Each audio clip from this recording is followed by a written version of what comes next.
सकारे से। सकारे मतलब सवेरे।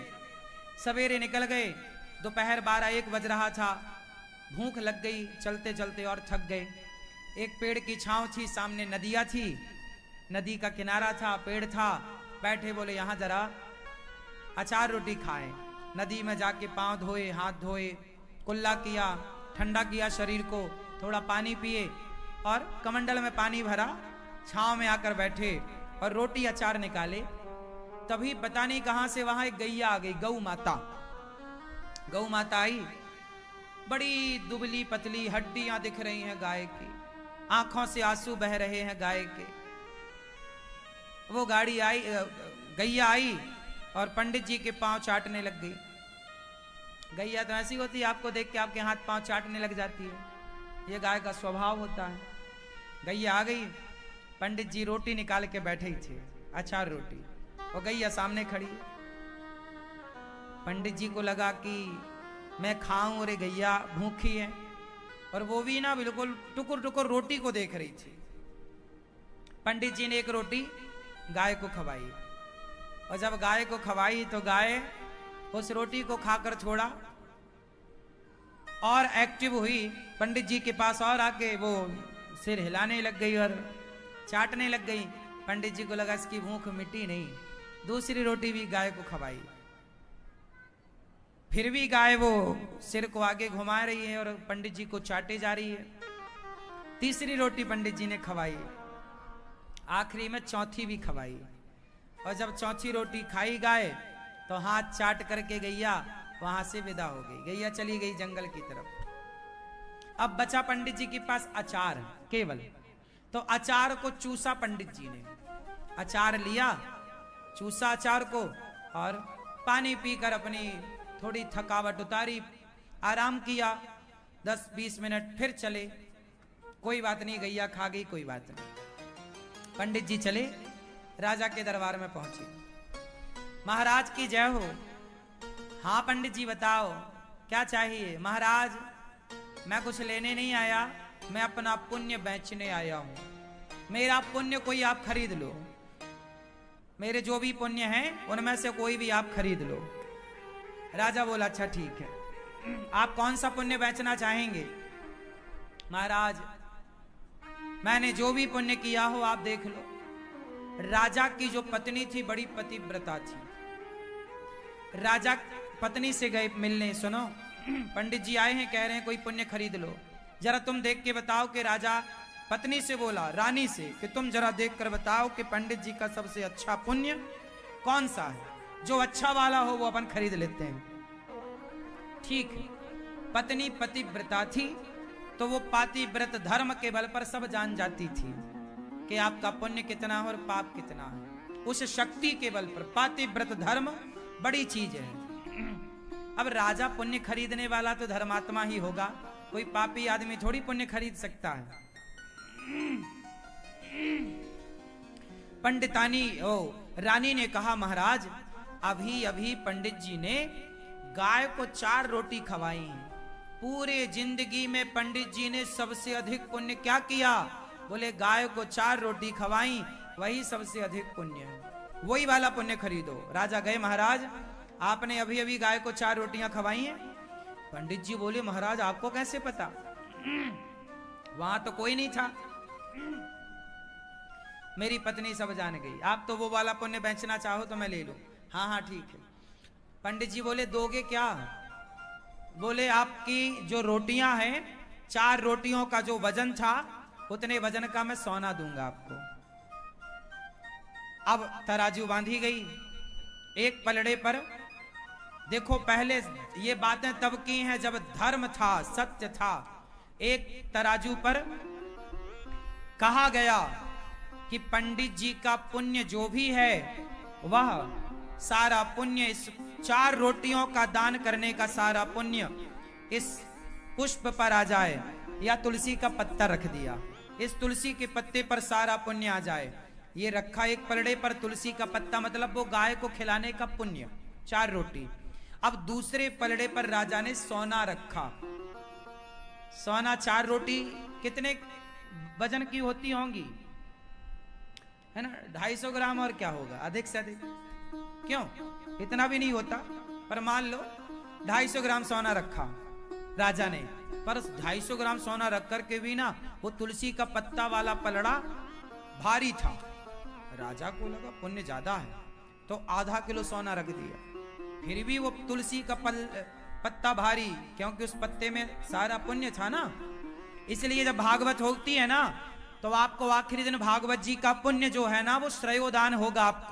आपको कुछ चावल मिलेंगे, चावल, वो चावल में ही 7 दिन की भागवत जी का पुण्य अभिमंत्रित कर दिया जाता है। जैसे तुलसी के पत्ते पे सारा पुण्य धर्म के अनुसार, धर्म तो ऐसा ही है, ऐसी 7 दिन की पोथी पाठ जब आपकी होती है ना, तो आपको भी आखिरी दिन एक प्रसाद मिलता है।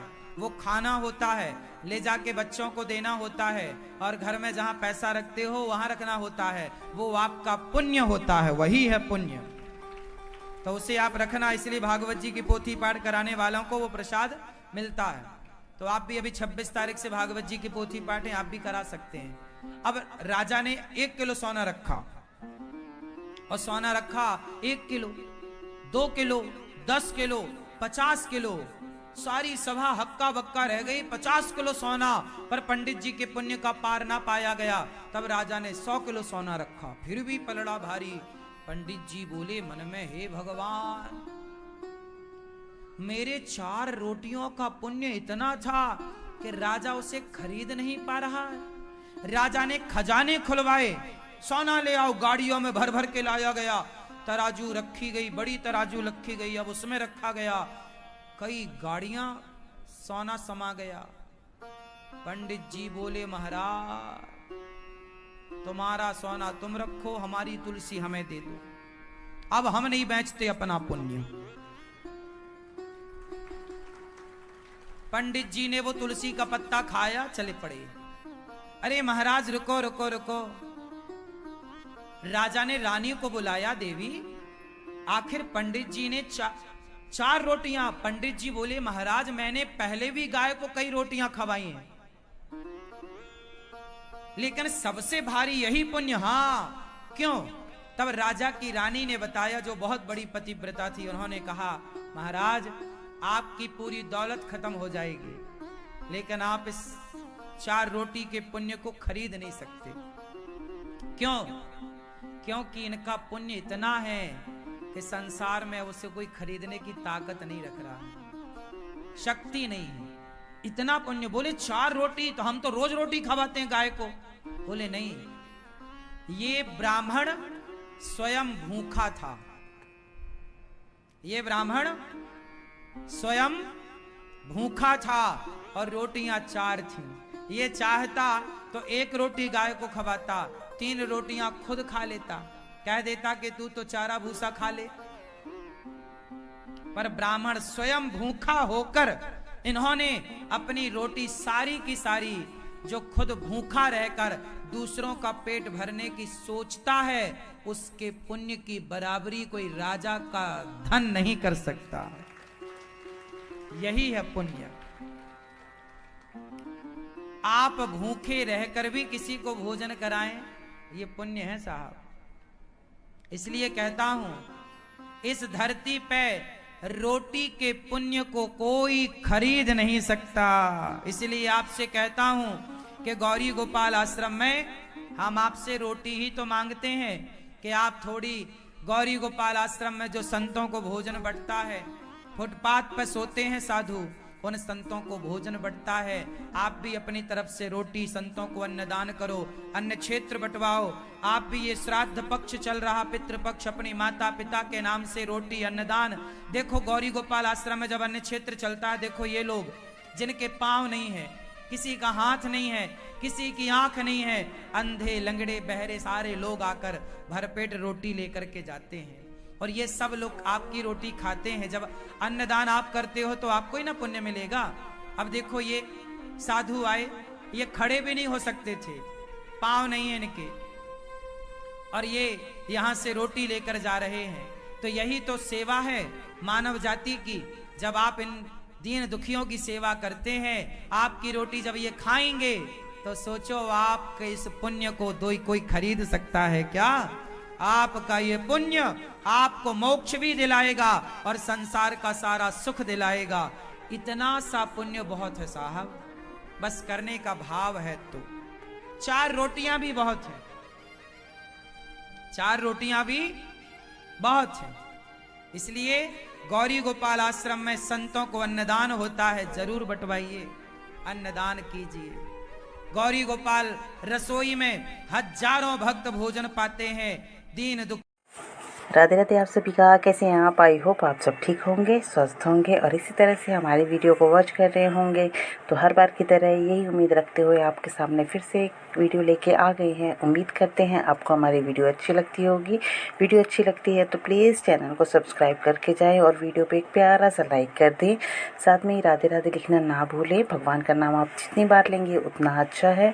और साथ ही साथ आपको वीडियो अच्छी लगती है तो इस वीडियो के चैनल का लिंक मैं अपनी वीडियो के डिस्क्रिप्शन बॉक्स में डाल रही हूँ, आप इसको वहाँ जाके पूरा वॉच कर सकते हैं और चैनल को भी सब्सक्राइब कर सकते हैं। तो प्लीज़ चैनल को ज़रूर सब्सक्राइब करें और कोई भी सुझाव आप हमें देना चाहें वीडियो से लेके तो आप कमेंट बॉक्स में लिख सकते हैं।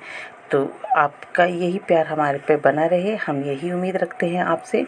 और आप भी इसी तरह से हमारे चैनल पे ज़रूर विज़िट करके जाइए। सही गलत इंसान से होता रहता है, कोई भी गलती अगर हमसे वीडियो के टाइम पे होती हो तो आप प्लीज़ हमें माफ़ कर दें और साथ ही साथ अपना प्यार देना ना भूलें। तो मिलते हैं अगली वीडियो में आपके साथ, तब तक